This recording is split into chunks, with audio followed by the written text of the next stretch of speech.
Food និង SK Food ដែលមានមូលដ្ឋាននៅទីក្រុងហាណូយត្រូវប៉ូលីសវៀតណាមរកឃើញថាបានចាក់សារធាតុគីមីចូលទៅក្នុងសាច់ក្របីដើម្បីក្រឡៃឆ្នៃជាសាច់គោ Wagyu របស់ជប៉ុនដែលមានតម្លៃថ្លៃជាងសាច់ក្របី5ដងនេះបើយោងទៅតាមកាសែត VN Express ចេញផ្សាយនៅថ្ងៃទី16ខែតុលាឆ្នាំ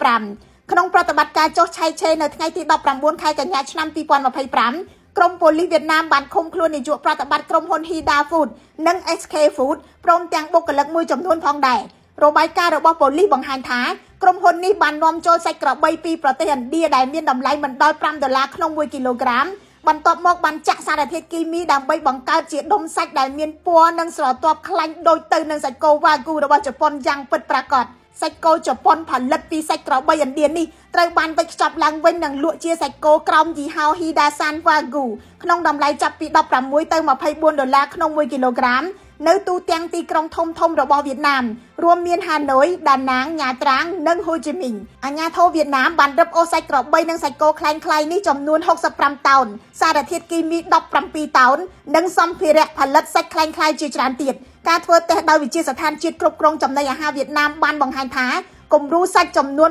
24ក្នុងចំណោម29មានផ្ទុក DNA ក្របីហើយមានតែ5សំណាក់ប៉ុណ្ណោះដែលជាសាច់គោប៉ូលីសវៀតណាមកំពុងរងចាំរបាយការណ៍ពីជាតិពុលដើម្បីកំណត់ថាតើសារធាតុគីមីដែលបានចាក់នោះបង្កគ្រោះថ្នាក់ដល់សុខភាពយ៉ាងដូចម្តេចខ្លះខ្ញុំរស់សុធាពី News Today NTTV ទឹកសុខភាពជប៉ុន Kangen ធ្វើឲ្យរាងកាយរឹងមាំជាទឹកអ៊ីយ៉ុងអាល់កាឡាំងដែលមាន pH 8.5 ដល់ 9.5 មានសមត្ថភាពកម្ចាត់ជាតិពុលផ្ដល់ថាមពលនិងពង្រឹងប្រព័ន្ធភាពស៊ាំតាក់ទងលោករស់សាស្ត្រដៃគូចែកចាយដែលលោកអ្នកទុកចិត្ត